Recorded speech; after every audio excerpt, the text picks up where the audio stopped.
దేవేంద్ర బాబు, నేను మాచాని సోమప్ప జిల్లా పరిషత్ బాలికల ఉన్నత పాఠశాల ఎమ్మిగనూరు నందు హెడ్ మాస్టర్గా పనిచేస్తున్నాను.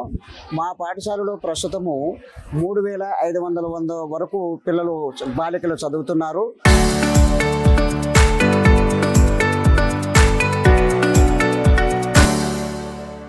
పోయిన సంవత్సరము 3323 మంది ఎన్రోల్మెంట్గా ఉండింది. మరి ఈ సంవత్సరం ఇంకా ఎక్కువ అడ్మిషన్స్ జరగబట్టి దాదాపుగా 3500 మంది బాలికలు మా పాఠశాలలో చేరడము చదవడము జరుగుతూ ఉంది. పోయిన సంవత్సరం 580 మంది పిల్లలు 10వ తరగతి పరీక్షలు రాశారు. అందులో 470 మంది ఉత్తీర్ణత సాధించారు. అందులో 500 మార్కులు దాటిన వారు దాదాపుగా 92 మంది. ఆ తర్వాత 29 మంది పిల్లలు 550 మార్కులు కూడా క్రాస్ చేయడం జరిగింది. మరి ఆంధ్రప్రదేశ్ రాష్ట్రంలోనే మా పాఠశాల అత్యున్నత బాలికల ఎన్రోల్మెంట్ పాఠశాలగా ఖ్యాతికెక్కింది. మరి ఈ పాఠశాల అదేవిధంగా ప్రభుత్వం దృష్టిలో కూడా పడడం వల్ల దీనిని ఈ సంవత్సరము మరింత అభివృద్ధి చేసి బాలికలకు కావలసిన కనీస సదుపాయాలు, బాత్రూమ్స్ అయితేనేమి, టాయిలెట్స్ అయితేనేమి, అదేవిధంగా భోజన సదుపాయాలు కూడా సక్రమంగా పరిశుభ్రమైన రుచికరమైన ఆహారం అందించడానికి మా పాఠశాలలో అన్ని జాగ్రత్తలు తీసుకుంటున్నారు. 10th క్లాస్ ఈ స్కూల్లో చాలా బాగా చెప్తున్నారు. మేడం వాళ్ళు కూడా చాలా బాగా చెప్తున్నారు. ఫుడ్ కూడా చాలా బాగుంది. బుక్స్ అన్నీ టైంకే ఇస్తున్నారు. ఇంకా ఎన్ఎన్ఎంఎస్ స్కౌట్ వాళ్ళకు కూడా ఇక్కడ ఉంది. ప్రైవేట్ స్కూల్లో అయితే కొడతారు సార్ నేర్చుకోలేకుంటే. ఈ స్కూల్లో అయితే క్రమశిక్షణగా ఉండండి అని బాగా చెప్తారు సార్. దానివల్ల ఇంకా మాకు ఎంకరేజ్ పెరిగి బాగా నేర్చుకోగలుగుతున్నాం సార్. అందరు టీచర్లు చాలా బాగా ప్రవర్తిస్తారు సార్. వాళ్ళు కూడా క్లాస్తో పాటు కూడా మీరు ఎలా ఉండాలి, క్రమశిక్షణగా ఉండండి, బాగా చదువుకోండి అని బాగా చెప్తారు సార్. క్లాసులు కూడా 550 అవుట్ ఆఫ్ తెచ్చుకుందాం అనుకుంటున్నాను సార్. అవును సార్, 6th కొంచెం క్లాసులు తక్కువ ఉన్న వాళ్ళకి బయట కూర్చొని చదువుకుంటున్నారు సార్. ఫుడ్ అయితే చాలా బాగుంటుంది సార్. అన్నాం సార్, బాగున్నాం సార్. బాగా అయితే లేదు సార్, కానీ మా అమ్మ వాళ్ళకి నచ్చినట్టే మేము ప్రవర్తిస్తున్నాం సార్. క్లాస్ చదువుతున్నాను. నేను ఎంఎస్జెడ్పి గర్ల్స్ హై స్కూల్లో చదువుతున్నాను. మా స్కూల్లో టీచర్స్, సార్స్ అందరు బాగా లెసన్స్ అన్నీ క్లియర్గా చెప్తారు. మాతో ప్రేమగా కూడా ఉంటారు. ఎలా చదవాలి, ఎక్కడ నడుచుకోవాలి అది కూడా చెప్తారు. మా స్కూల్లో ఫుడ్ కూడా బాగుంటుంది. మా ప్రైవేట్ స్కూల్ కన్నా గవర్నమెంట్ స్కూలే బాగుంటుంది. ఎందుకంటే గవర్నమెంట్ స్కూల్లో ఉన్నంత ఫెసిలిటీస్ ప్రైవేట్ స్కూల్లో ఉండవు. మా NCC, NMMS, scout and guides అన్నీ ఉంటాయి. మేము కూడా పాల్గొంటాము. అండ్ నేను 550 అవుట్ ఆఫ్ తెచ్చుకుంటాను చదువులో అవన్నీ క్రమశిక్షణతో ఉండాలి. ఇలా ఉంటే ఇలా చదువుతారు, అలా ఉంటే అలా చదువుతారు అని కూడా చెప్తారు. అంటే మా స్కూల్లో ఉన్నంత సౌకర్యం మా స్కూల్లో ఉండదు సార్. మా స్కూల్లో అంత ఎడ్యుకేషన్ వాళ్ళ స్కూల్లో ఉండదు సార్. అందుకే గవర్నమెంట్ స్కూల్ అంటే బాగా చెప్తారు సార్. ఈ స్కూల్లో, గవర్నమెంట్ స్కూల్లో స్ట్రెంగ్త్ ఉన్న స్కూలు మా స్కూలే, ఎంఎస్జెడ్పి హై స్కూల్ ఎమ్మిగనూరు. మాచాని సోమప్ప జిల్లా పరిషత్ హై స్కూల్. ఇందులో 3500 నుంచి 3000, ఇప్పుడు 450 దాకా ఏమో ఉన్నారు. ఇంతమంది పిల్లలున్న పాఠశాల, అందులో పనిచేయటం మాకు చాలా హ్యాపీగా, గర్వంగా కూడా అనిపిస్తుంది. ఒక్కొక్క క్లాస్లోకి వెళ్ళామంటే పిల్లలు 100 దాకా ఉంటారు. అందరూ చెప్పినట్లు వింటారు, చెప్పినట్లు నడుచుకుంటారు. వాళ్ళకి ఈరోజు ఏదైతే మేము పాఠాలు చెబుతామో రేపు మళ్ళీ తిరిగి హోంవర్క్ ఇచ్చింది నేర్చుకొని వచ్చి చూడకుండా రాసి చూపిస్తున్నారు. ఇవన్నీ కూడా సాధ్యమవుతున్నాయి. కాబట్టి ఎన్ఎన్ఎంఎస్లో కూడా చాలా మంచి results year by year increase అవుతుంది, కానీ మా డిజిట్స్ తగ్గట్లేదు. దీనికి అంత కారణం వాళ్ళ క్రమశిక్షణ, మా వల్ల వాళ్ళు చెప్పిన మాట వినడం మా అదృష్టము.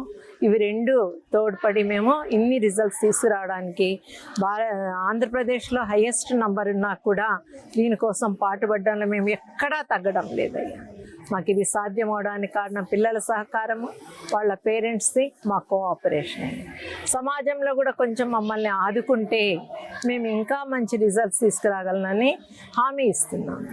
Thank you. ప్రైవేట్ స్కూళ్ళల్లో తక్కువ మార్క్స్ వచ్చిన పిల్లలకు సపరేట్ రూల్స్, పనిష్మెంట్స్ లాంటివి ఉంటాయి. మా దాంట్లో అలా ఉండదు. కోఆపరేషన్గా వాళ్ళని సపరేట్గా కూర్చోబెట్టుకుని వాళ్ళని మళ్ళీ బాగా చదువు చెప్పి వీళ్ళతో పాటుగా రావడానికి మేము సహకారం అందిస్తాము. మా ప్రయత్నం మేము చేస్తున్నాం. అది మాకు ప్లస్ పాయింట్ అవుతుంది. అందువల్ల ఇంత రిజల్ట్స్ తెచ్చుకోవడానికి సాధ్యం అవుతుంది. 2% వచ్చింది. 82%తో హైయెస్ట్ నెంబర్లో ఉన్నాము. అది స్కూల్ తరఫున మాట్లాడుతూ ఉంటున్నాము ఆర్టీవీ వాళ్ళతోన. అయితే మా స్కూలు చాలా పురాతనమైనటువంటి స్కూలు. ఈ స్కూల్లో చాలా మంది విద్యార్థులు అనేక సంవత్సరాలుగా చదువుతూ వస్తూ ఉన్నారు. ఇక్కడ చదివినటువంటి విద్యార్థులు బయట దేశాలలో కూడాను వాళ్ళ యొక్క ఉన్నత స్థితిని కలిగి ఉన్నారు. ప్రజెంట్ వచ్చేసరికి ఈ సంవత్సరంలో 3,350 మంది విద్యార్థులు ప్రజెంట్ ఆన్లైన్ అయ్యారు. ఇంకా ఆన్లైన్ చేయవలసినటువంటి విద్యార్థులు చాలా మంది ఉన్నారు. ఈ స్కూల్ యొక్క మనం గొప్పతనం ఏంటి అని అంటే, ఈ స్కూల్లో చాలా మంది చేరడానికి చాలా ఇష్టపడతారనమాట. అంటే ప్రైవేట్ స్కూళ్ళతో ధీటుగా ఇక్కడ ఎడ్యుకేషన్ అందిస్తా ఉన్నారన్నటువంటి ఒక నమ్మకంతో, ఒక ఉద్దేశంతో గవర్నమెంట్ స్కూలు అని చెప్పేసి ఇక్కడ చేరడానికి ఇష్టపడతా ఉన్నారు తల్లిదండ్రులు కూడాను. ఇంకా మేము చెప్పేది ఏంటి అని అంటే, ఇక్కడ ఉన్నటువంటి విద్యార్థులకు మేము చాలా స్నేహపూరితంగా, టీచర్లు స్టూడెంట్స్ స్నేహపూర్వకంగానే మేము విధిని ఇక్కడ అందించడం జరుగుతా ఉంది. మరి భయంతో కూడిన వాతావరణం అయితే పిల్లలు ఇంతమంది చేరరు. ఇక్కడ ఎడ్యుకేషన్ కూడా అలానే ప్రతి సబ్జెక్ట్ కి టీచర్లు సఫిషియెంట్ గా ఉన్నారు. ఆ విద్యార్థులందరూ కూడాను ఈ యొక్క చదువుని ఎంతగానో ఉపయోగించుకుంటున్నారు. గవర్నమెంట్ కూడా ఫెసిలిటీస్ చాలా బాగా కల్పించింది, బట్టలు కానీ బుక్కులు కానీ. మరి మొన్నటి దినాన మన జేడి మువ్వ రామలింగం గారు మా స్కూల్ ని, ఇంకా డిఈఓ గారు, ఎంఈఓ వాళ్ళందరూ మా స్కూల్ ని సందర్శించడం జరిగింది. ఇక్కడ వాళ్ళు చూసి ఈ వాతావరణానికి చాలా అప్రిషియేట్ చేస్తారు. ఇక్కడ ఉండే టీచర్లని నీట్నెస్ అయితేనేమి, ఒక డిసిప్లిన్ అయితేనేమి, మరి ఎడ్యుకేషన్ అయితేనేమి, వారు అందించేటువంటి టీచింగ్ విషయం అయితేనేమి, అన్ని విషయాలలో వాళ్ళు సంతృప్తి వ్యక్తం పరిచారు. మరి అందరిని బట్టి వాళ్ళు కూడా థ్యాంక్స్ తెలియజేస్తా ఉంటున్నాము. అయితే ఇంకొక మా దగ్గర సఫిషియెంట్ టీచర్స్ ఉన్నారు, పిల్లలు కూడా సఫిషియెంట్ గా ఉన్నారు, అన్ని బాగున్నాయి. కాకపోతే కొంచెం ఇన్ఫ్రాస్ట్రక్చర్స్ ఫెసిలిటీస్ లో కొంచెం మేము ఇబ్బంది పడతా ఉంటున్నాము. మరి గవర్నమెంట్ కూడా మేము విన్నవించేది ఏంటి అని అంటే, ఇక్కడ ఉండేటువంటి పిల్లలు వాళ్ళని దృష్టిలో పెట్టుకొని ఎన్ని వేల మంది చదువుతా ఉన్నారు అనేటువంటిది ఒక దృష్టిలో పెట్టుకొని మాకు కొంచెం యొక్క ఫెసిలిటీస్ కల్పిస్తే మరి బాగుంటుంది అనేటువంటి ఉద్దేశం వారికి, గవర్నమెంట్ వారికి తెలియజేస్తా ఉంటున్నాము. మరి విద్యాశాఖ మంత్రి లోకేష్ గారికి కూడా మరి చాలా చాలా కృతజ్ఞతలు తెలియజేస్తా ఉంటున్నాం. ఎందుకంటే ఆయన విద్యాశాఖ మంత్రిగా మరి పదవి బాధ్యతలు స్వీకరించినప్పటి నుండి ఈ స్కూళ్ళ పైన, గవర్నమెంట్ స్కూళ్ళ పైన చాలా దృష్టి పెట్టడం జరిగింది. మరి వాళ్ళు బుక్కులు అయితేనేమి, బట్టలు, మరి బ్యాగ్స్ అందించి వారి యొక్క విద్యాభివృద్ధికి చాలా తోడ్పడతా ఉంటున్నారు. అందుని బట్టి లోకేష్ సార్ గారికి కూడా థ్యాంక్స్ తెలియజేస్తా ఉంటున్నాము. ఈ స్కూల్ ని మరి నేను కూడా ఇదే స్కూల్లో చదివాను, ఇదే స్కూల్లోనే టీచర్ గా వర్క్ చేస్తా ఉన్నాను. అప్పట్లో మా టీచర్స్ ఎంత నియమ నిబద్ధతతో ఒక క్రమశిక్షణను మాకు నేర్పిస్తూ విధిని అందించారో, అదే వారసత్వాన్ని, అదే హెరిటేజ్ మేము మా విద్యార్థులకు కూడా మా శక్తికి మించి విద్యార్థులను మరి తీర్చిదిద్దాలనే ఉద్దేశంతో చక్కగా బోధన చేయడం జరుగుతా ఉంది. 10th క్లాస్ విషయంలో, రిజల్ట్ విషయంలోకి వస్తే మా ఎమ్మెగ్నూరు గ్రామంలో మొదటి స్థానంలో మా ఎంఎస్ గర్ల్స్ స్కూల్ ఉంది, జెడ్పీహెచ్ఎస్ గర్ల్స్ స్కూల్ ఉంది. ఇంకనూ విద్యార్థులు దాదాపు 500 అబౌవ్ తెచ్చుకున్నటువంటి విద్యార్థులు 95 మెంబర్స్ ఉన్నారు. అంటే మీరు దీన్ని బట్టి అర్థం చేసుకోవచ్చు విద్యార్థులకు పట్ల మరి ఉపాధ్యాయులు ఎంత నియమ నిబద్ధత వారికి బోధిస్తున్నారు అనేటువంటిది. ఇందులో మరి పేరెంట్స్ కూడా కొంచెం వారికి మాకు సహకారం అందించారు. పేరెంట్స్ కూడాను మరి ఇప్పుడు కూడా ఈ సంవత్సరం కూడాను విద్యార్థులు వాళ్ళ పేరెంట్ ఇస్తే మరి ఇంకింత మంచిగా, లాస్ట్ ఇయర్ కాకుండా ఇంకా కొంచెం ఎక్కువ పర్సంటేజ్ ని తీసుకురావాలని మరి ఆశ అయితే మాకున్నది. అందుకు మరి మేము ఎంతగానో ఒక క్రమశిక్షణతో, ఒక డిసిప్లిన్ తో ముందుకెళ్తున్నాము. మా హెచ్ఎం సార్ దేవేంద్ర బాబు సార్ తో మరి ఆయన యొక్క సూచనలు అన్ని కూడాను ఈసారి మరింత రిజల్ట్ తేవడానికి మేము కృషి చేస్తామని మీకు తెలియజేస్తూ ఉంటున్నాను.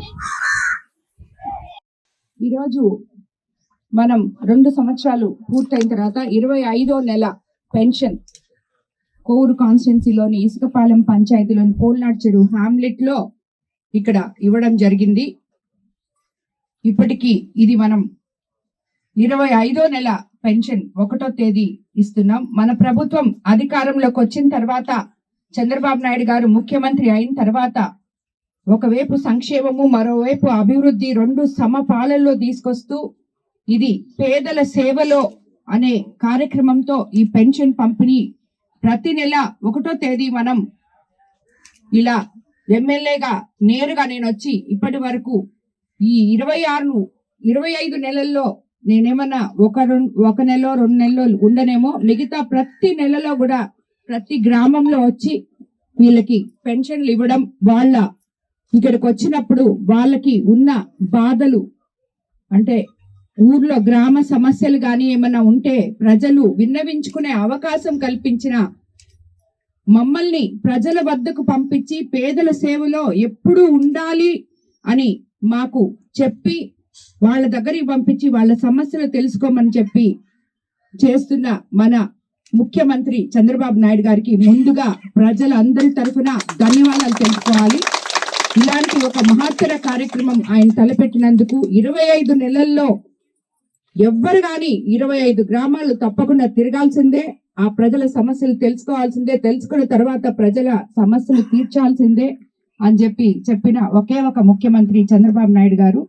అలాంటి ముఖ్యమంత్రి గారు ఒకవైపు సంక్షేమము, అభివృద్ధి, పేద ప్రజల కోసం ఎలా చేస్తున్నారో మీరే చూశారు. వీళ్ళందరికీ ఇప్పుడు పెన్షన్ ఇచ్చాం. ఒకే ఇంట్లో 3 ఆడపిల్లలు ఉన్నారు. ఇక్కడ 3కి కూడా తల్లికి వందనం రావడం జరిగింది. అలాగే సంవత్సరానికి 3 సిలిండర్లు తీసుకోవడం జరిగింది వీళ్ళు. అలాగే పెన్షన్లు కూడా ఒక ఇంట్లో మీరు ఇందాకే చూసారు, అక్కడ 3 ఒక దివ్యాంగుల పాప, ఒక కూతురు భర్త చనిపోయి వితంతో పెన్షను, ఒక పెద్ద ఆయన వృద్ధాప్య పెన్షను 3 తీసుకోవడం జరిగింది. ఆ మాదిర ఆయన చెప్పాడు కూడా, మీరు అందరు విన్నారు, ఈ 3 పెన్షన్లతోనే మేము బతుకుతున్నామమ్మా, ఒక పని కూడా చేసుకోలేము అని చెప్పి. ఇటువంటి ఒక పేదల ప్రభుత్వం, గొప్ప ప్రభుత్వం, తెలుగుదేశం ప్రభుత్వం అని చెప్పి ఈ విషయాన్ని చూస్తేనే మీకు అందరికీ అర్థమవుతుంది. ఇక్కడ ఉన్న వాళ్ళందరూ ఎస్టీ కాలనీ, ఎంతో మంది వాళ్ళు జీవనాధారం కోసం నెల్లూరుకి వెళ్ళి పనులు చేసుకునే వాళ్ళు అలా ఉంటారు. అలాగే వాళ్ళకి వయసు ఉడిగిపోయిన తర్వాత వాళ్ళకి పెన్షన్లు కానీ ఇవన్నీ రాకపోతే చాలా కష్టపడతారు. అలాంటివన్నీ లేకుండా ఈ ఊర్లో ఇక్కడ ఈ ఎస్టీ కాలనీలో చూస్తే మీరు ఈ రోజు ప్రభుత్వం వీళ్ళకి ఎంత అండగా ఉందో, ఎస్టీలకి గాని ఎస్సీలకి గాని అనేది మీకు అందరికీ అర్థమవుతుంది. త్వరలో కొత్త పెన్షన్లు కూడా ఇవ్వబోతున్నాం. అలాగే మనం ఇళ్ళు కూడా వీళ్ళందరికీ కూడా మేము రాసుకొని ఉన్నాం, ఎన్రోల్ చేసుకొని ఉన్నారు. వాళ్ళకు కూడా ఒక్కొక్క ఇంట్లో 2-3 కుటుంబాలు ఉంటున్నారు, వాళ్ళకి స్థలం ఉంది, ఇల్లు కట్టే అవకాశం కూడా తొందరలో మన ముఖ్యమంత్రి చంద్రబాబు నాయుడు గారు వీళ్ళందరికీ అందిపోతున్నారు. ఇక్కడ రోడ్లు కూడా వేయడం జరిగింది. ఎన్నో సంవత్సరాల నుంచి ఇప్పుడు అందరూ చూశారు. నేను అదే అడిగాను, ఎందుకమ్మా మీరందరూ ఇన్ని హారతులు ఇస్తున్నారంటే వాళ్ళందరూ చెప్పారు, 20 సంవత్సరాల నుంచి మా ఊర్లో నీళ్లు లేవమ్మా, ఈ రోజు తెలుగుదేశం ప్రభుత్వం వచ్చిన తర్వాత ఈ ఊర్లో నీళ్లు వచ్చాయని చెప్పి ప్రతి ఒక్కరూ తెలియడం జరిగింది. సో ఇలాంటి మౌలిక సదుపాయాలతో ప్రభుత్వం అన్ని వేళలా ప్రజలకి, అది పేద ప్రజలకి అండగా ఉంటుంది. అలాగే ఈ పంచాయతీ రాజ్ లో ఈ ఊర్లో సీసీ రోడ్స్ 53 లక్షలతో, విలేజ్ హెల్త్ సెంటర్ 36 లక్షలు, టోటల్ 90 లక్షలు ఇక్కడ ఇచ్చేయడం జరిగింది. అలాగే నీళ్ల కోసం 60 లక్షలు ఖర్చు పెట్టడం జరిగింది. ఎలక్ట్రికల్ దానికోసం ట్రాన్స్ఫార్మర్స్ ఒక 5 ఇచ్చాము ఆల్రెడీ, ఇంకా వేస్తున్నారు, అది కూడా ఒక 30 లక్షలు ఖర్చు పెట్టాం. ఇరిగేషన్ కోసం 35 లక్షలు ఖర్చు పెట్టాం, టోటల్ 55 లక్షలు.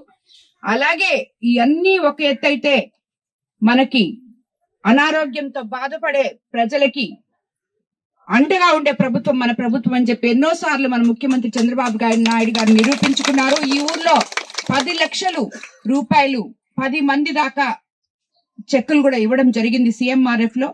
సో ఇటువంటి ఒక గొప్ప ప్రభుత్వం మనకుంది అని చెప్పడానికి ఈ కాలనీ ప్రజలందరూ కూడా సాక్ష్యం. ఈ రోజు వీళ్ళందరూ కూడా ఎంతో సంతోషంగా వాళ్ళ నోటితో వాళ్ళే ఇప్పుడు చెప్పిన విషయాలే మీరందరూ కూడా చూశారు. ఒక్కొక్కరికి ఎంతమంది పిల్లలున్నా తల్లికి వందనం వస్తుందని, స్కూళ్ళు బాగున్నాయని, హెల్త్ సెంటర్ అన్ని చేపించున్నాం. కాబట్టి రాబోయే రోజుల్లో వీళ్ళకి కావాల్సిన ఇళ్లు, చవటి కాలువలు, మిగిలిన రోడ్లు కూడా తప్పకుండా చేపిస్తామని చెప్పి మీకు అందరికీ తెలియజేసుకుంటూ ధన్యవాదాలు తెలుపుతున్నాను.